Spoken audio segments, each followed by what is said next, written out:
prestanome dell''ndrangheta attivi a Roma e utilizzati dalle cosche per penetrare nel tessuto economico della città sono stati individuati dai carabinieri del ROS, che hanno arrestato 2 persone per intestazione fittizia di beni con l'aggravante delle finalità mafiose. I provvedimenti colpiscono una costola laziale degli Alvaro di Sinopoli.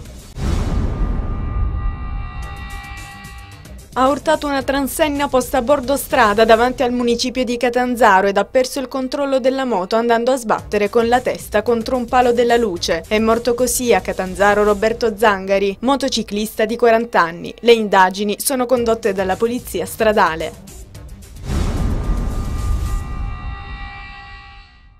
Si trova ora agli arresti domiciliari il marocchino di 21 anni, Shafiq El Ketani, che la domenica del 5 dicembre dello scorso anno alla guida di una Mercedes ha travolto ed ucciso lungo la statale 18 8 ciclisti. Lo ha deciso il GIP del Tribunale di Lamezia Terme, considerato il tempo trascorso dall'applicazione della misura, l'inesistenza di precedenti di rilievo in capo all'imputato e la scelta del rito alternativo.